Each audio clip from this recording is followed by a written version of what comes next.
Il nous faut une intro à cette vidéo et... Bah, tu dis introduction. Introduction. Voilà.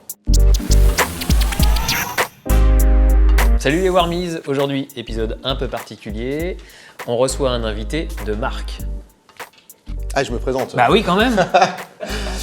Eh ben, DJ Fly, bien le bonjour. Première question, Fly. Je me suis toujours posé la question, pourquoi ce pseudo? Qu'est-ce qu'il veut dire? Waouh, c'est super intime en fait.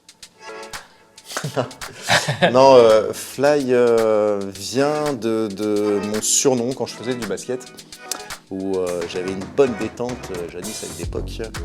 Et je suis champion du Lyonnais de saut en hauteur en minime. Et du coup, c'était mon surnom, Fly. Donc en référence à mon aspect aérien, athlétique aérienne. Et quand il fallait trouver un nom de DJ, je ne suis pas allé chercher bien loin, j'ai pris le pseudo, le surnom qu'on me donnait. Est-ce que tu te souviens de ton premier mix? Moi j'ai commencé par le scratch avant le mix. Donc, mais le scratch sur une instru. Donc on est déjà dans le mix. Ouais, un peu plus technique quoi. Je me rappelle d'une fête de famille où j'étais genre le DJ de la fête de famille. Parce que ça me faisait kiffer. Et c'était avec tu vois, un radio-cassette avec 2 cassettes. Oh putain, oui. Et j'avais trouvé le truc, c'est de mettre pause et t'appuyer lentement sur pause de la cassette qui est en diffusion et tu relâches l'autre pause et ça faisait un espèce de fondu. On est loin du mix tempo, mais ça faisait déjà un premier mix. Donc ça, c'est mon premier mix. Eh ben écoute. Je sais pas quel âge j'avais, mais j'étais pitchouine. On était très étonnés de te voir au DMC. Et grande surprise de te voir là-bas. D'ailleurs, DMC, tu sais ce que ça veut dire, toi? Un Disco Mix Club. Putain, il est bon. Je l'ai pas piégé. On connaît Bravo. son sujet quand même. Effectivement, surpris de te voir en compétition parce qu'effectivement, il n'y avait pas eu de bruit sur les réseaux. Évidemment, bon, tout le monde le sait maintenant, mais bon, bah, t'as poncé le truc, t'as gagné. À quel moment tu t'es décidé à t'inscrire en disant, allez, c'est bon, je remets la ceinture en jeu? L'idée est venue, honnêtement, depuis un petit moment. En fait, c'est-à-dire qu'après mon dernier titre solo en 2013, j'avais encore des idées. Je me suis dit, pourquoi pas revenir dans le game un de ces jours, une année. Et l'occasion ne s'est pas présentée parce que j'étais sur différents projets. Et puis, l'année dernière, ça m'a titillé un peu, c'était à San Francisco, de revenir un petit peu dans le game. Et là, cette année, je sais pas, il y a eu un élément déclencheur, je pense que c'était le morceau de Apache avec Busta Rhymes King. Je me suis dit, tiens, ça c'est un morceau qui est en mode battle, qui est en mode DMC, qui ferait une belle intro et qui est en plus sur les mêmes harmonies, la même suite d'accords que mes intros précédentes où je reprenais le thème de Batman de Danny Elfman. Et si tu transposes, c'est exactement la même suite d'accords. Donc, je sais pas, le morceau King, déjà, il y a un aspect, bim, je rentre dedans, Call Me the King, ou un aspect battle, quoi. Et puis les harmonies collaient, je sais pas, il y avait des signes. Donc ça a été un peu en réflexion quand j'ai écouté ce morceau, je pense que c'était début 2024. Et j'ai commencé à réfléchir en amont en peut-être mai, juin, et j'ai commencé à bosser dessus, la première partie en fin juin, début juillet. Alors au début tu te dis je reviens dans ce délire parce que c'est en France, parce qu'il y a eu une symbolique derrière. Et un petit peu par utopie, tu dis je reviens en mode décontracte, juste pour faire un clin d'œil, mais l'aspect compétitif a pris le dessus. Ouais, tu t'es quand même dit, bon, j'arrive, ils m'attendent au tournant, chaud. T'as un peu de pression quand même dans ces cas-là. Au départ, non, j'y allais détente, et après, au fur et à mesure des jours qui s'écoulaient, la pression est arrivée. Ça a level up doucement. Et à la fin, c'était la guerre. Dans ma tête, hein. Enfin, de partout, en fait. Combien de temps de préparation entre le moment où tu te dis, allez, je choisis le premier morceau, j'y vais, je construis ma routine, et le moment où elle est à peu près aboutie? Au début, tu y vas tranquille. Puis quand je dis tranquille, c'est quand même une charge de travail où tu te mets 6 heures de taf dans la tronche. Et à la fin, je dormais 5 heures et je faisais que ça. Et j'ai ma petite chérie en fait qui me faisait des petits plats pour que je sois un petit peu sain dans le corps et l'esprit. Parce que je pensais pas à manger forcément. Tu m'étonnes. Donc non, à la fin ça a été c'était très costaud. Je passais 18 heures de mes journées à bosser le truc. D'arriver après 11 ans d'absence, c'est pas arriver et faire un réchauffé, donc avec une fraîcheur en termes de sonorité, en termes de skills techniques. Forcément, il y a des phases qui se ressemblent. Mais là où il fallait se différencier, c'est sur upgrade un peu le niveau Et c'est aussi la raison pour laquelle j'ai tout fait mon set en 45 tours. Donc certes, il y a des patterns que j'ai pu réutiliser qui étaient dans les shows précédents en 2008 ou 2013, mais que je upgrade parce que je passe en 45 tours, donc ça tourne vachement plus vite, quoi. Ouais, ça galope un peu plus vite. On se met la difficulté là. C'est-à-dire que moi j'ai une façon de construire mes shows DMC où je construis ça un peu comme une histoire où scénarisé, il y a une intro, un milieu, développement, puis une outro, enfin une fin et outro. Là, c'est le premier show que je fais où on est sur la même tonalité entre le début et la fin pour garder vraiment une osmose et créer vraiment un show musical et bien. Même s'il y a les différents morceaux dedans, différentes productions et influences, au moins il y a un lien conducteur qui est aussi bien l'harmonie que la texture musicale où il y a pas mal de cuivre et de cordes. Et ça garde un lien et une cohérence. Et c'est ce que j'ai toujours essayé d'amener dans la construction des shows d'EMC, d'avoir un show et pas un enchaînement de petits bouts de trucs techniques, quoi. En parlant d'ailleurs de technique et d'autistes, est-ce que tu as des conseils à donner aux autistes du wiki? Ouais, c'est tellement vaste. Patience. Non, un seul, c'est trop réducteur. Enfin, se documenter. Donc ça peut être par les réseaux, rencontrer d'autres personnes. Et travail et passion, avoir du cœur aussi dans ce qu'on fait. Mais il faut que ça reste un kiff et sur scène, en prestation, il faut communiquer cette passion. Enfin, pour moi, c'est ce qui est le plus important. C'est qu'à partir du moment où tu donnes de l'énergie, tu en reçois, c'est le moment le plus gratifiant en fait. Si tu restes, il y a beaucoup de DJ qui sont fermés, qui n'ont pas de communication vers le public. Ouais. Je trouve ça triste en fait. Concernant la finale, parce que du coup là c'est là qu'on rentre dans le dur un petit peu. Ouais. Tu sais que tu es sélectionné, tu arrives en finale. Ouais. Le niveau des autres participants, est-ce que tu as eu un petit moment où tu t'es dit oh putain là ça va être un peu touchy ou... Ce qui s'est passé, forcément, quand tu t'entraînes, tu te prépares au championnat, tu vas checker et analyser un peu tes adversaires. Donc, tu checkes tes vidéos, stratégique, normal en fait. Comme tout compétiteur, tu vas checker un peu les challengers. Ouais. Et puis, je crois, peut-être 2-3 semaines, j'ai arrêté de regarder des vidéos, même tous les trucs de DJ, même des trucs de scratch sur les réseaux, parce que mon show était en train d'être fini, en phase terminale. Donc, je me suis dit, on va arrêter de se remettre en question parce que forcément tu passes par des périodes de doute, à dire ouais attends pourquoi je fais ça, pourquoi, même des envies de dire ouais non c'est bon j'ai 41 ans, c'est plus de mon âge quoi, tu vois, de succomber à cette pression, puis voilà j'ai une vie de famille. On va arrêter de se mettre dans le doute, on va aller jusqu'au bout et arriver sur la finale, même les qualifs en fait, j'ai vu aucun show. Ah ouais ok, c'est une question que j'allais te poser. C'était un choix et c'est un choix que j'ai pratiqué depuis 2008. Et de toute façon, pas les dés sont jetés, mais c'est pas le moment de douter. Tu peux plus rien changer en plus. Ton show il est fait, il est calibré, c'est pas le moment de douter. Donc voilà, je peux pas te dire sur le moment j'ai trouvé qu'il y avait du niveau ou pas parce que j'ai fait le choix. Il y a juste des moments où j'entendais la foule crier et je me suis dit merde. Ah chiotte sa gueule pour lui. En fait, c'est un événement où j'ai pas pris énormément de plaisir. C'est une question que j'allais te poser justement, comment tu gères le stress d'arriver où tu dis bon bah là on est à la fin, c'est la finale, il faut que j'envoie tout. Comment tu arrives à rester concentré, à pas trop te mettre dans le mal, à gérer tout ça? Je joue pas ma vie là-dessus, puis en plus j'ai du background derrière où en soi j'avais pas grand chose à prouver, mais de revenir quand même. Pas grand chose à prouver, mais attendu. Mais sur le papier, je peux faire aussi bien, donc être champion du monde. Genre aussi bien, genre c'est une normalité, ou décevoir.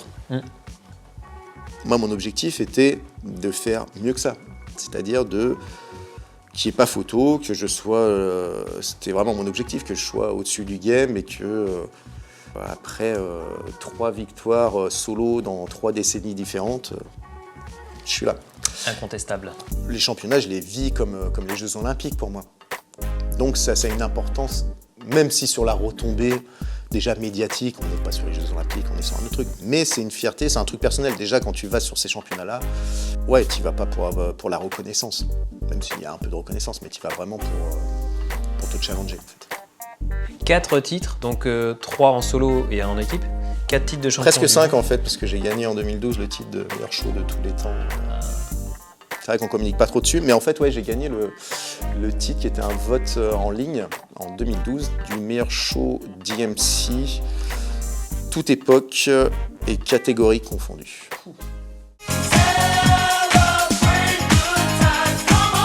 Il faut scratcher des 2 mains. Non, je peux justifier derrière, j'ai le droit de dire. Oui, tu as le droit, bien sûr. Déjà, il faut scratcher.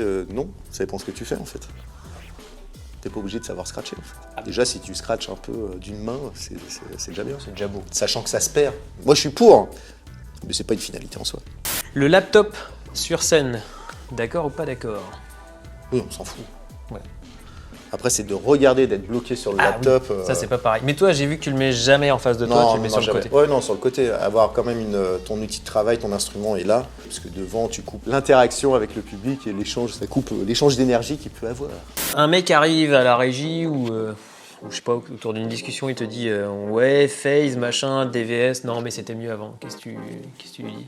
Tu l'as forcément un jour entendu, le mec qui te dit ouais, non, mais maintenant vous avez plus des cellules, machin. En blanc, parce qu'à la fois, je comprends le principe et c'est cool de mixer sur vinyle. Il y avait une plus grande prise de risque sur vinyle, ça a une chaleur, mais en même temps, ça limitait aussi la créativité. C'est-à-dire que maintenant, on a un outil qui permet d'aller tellement loin, de travailler ses sets ou de la création avec du scratch, scratcher des instruments ou des chants ethniques, enfin peu importe, que chose qu'on ne pouvait pas vraiment faire ou était tributaire du sample qui n'était pas forcément la bonne tonalité. Enfin bref, on ne pouvait pas aller au bout de notre imagination et de notre instinct artistique. Ouais.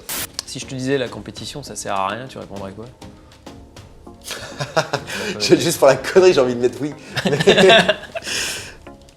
Blanc. Ça dépend pour qui. Donc quelqu'un qui est pas dedans, qui n'a pas envie de se confronter ou de. C'est même pas par rapport aux autres en fait, c'est par rapport à soi-même d'être en compétition, d'essayer de se booster parce que j'ai jamais autant progressé que quand j'étais dans des phases de compétition, enfin de préparation sur des compétitions parce que tu te challenges, tu vas au bout et tu as un objectif et tu essayes d'être le meilleur possible. Pas par rapport aux autres, par rapport à toi, ce que tu es capable de faire. C'est le dépassement de soi, quoi. Exactement. Et c'est comme ça que tu progresses en fait, mais dans plein de disciplines. Moi, c'est un truc, étant issu du sport, justement, oui. C'est un truc qui me parle et qui fait aussi peut-être un transfert psychologique de mon enfance où je suis pas allé au bout de certaines choses dans le sport. J'ai aimé ça. Aujourd'hui, je passe à autre chose.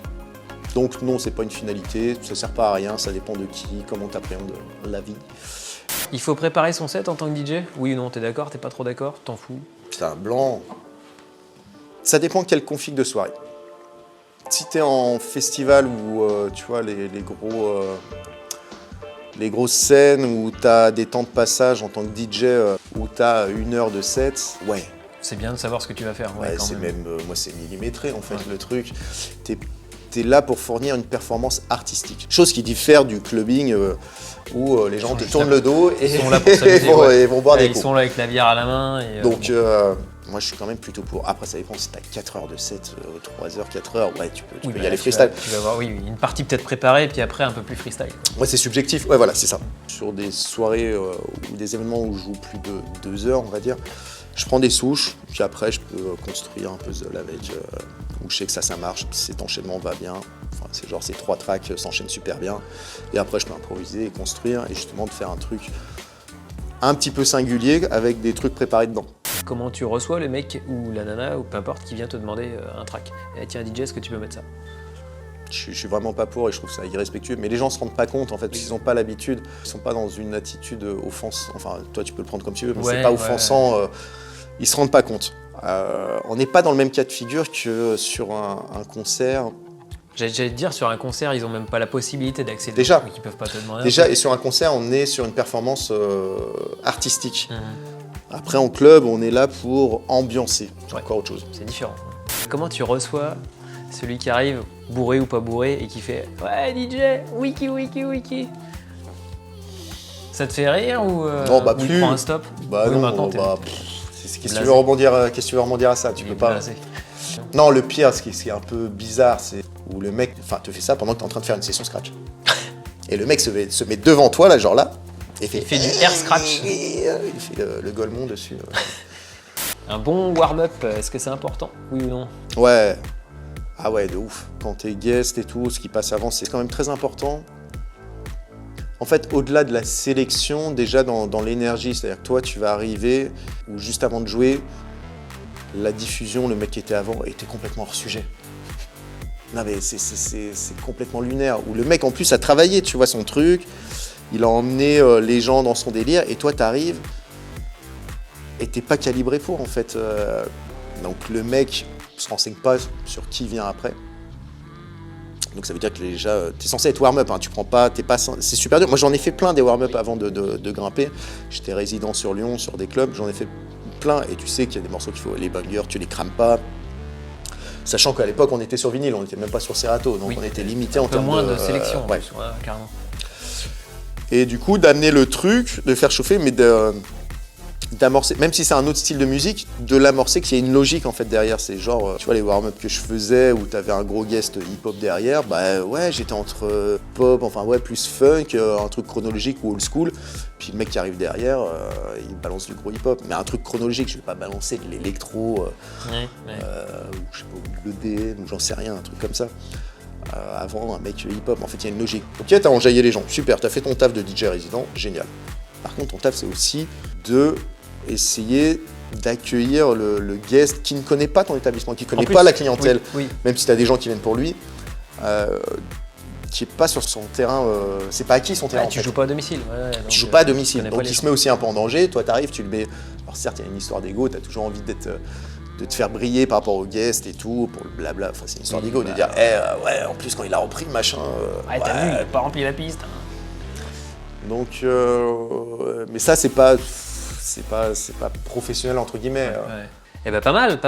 Est-ce que tu es prêt à relever d'ailleurs un défi du warm-up? L'idée c'est que tu fasses un set un peu comme tu veux, il n'y a rien de préparé, tu fais ce que tu veux. J'ai une seule consigne, tu dois me scratcher un Céline Dion dans le tas. Oh c'est nul ton truc là.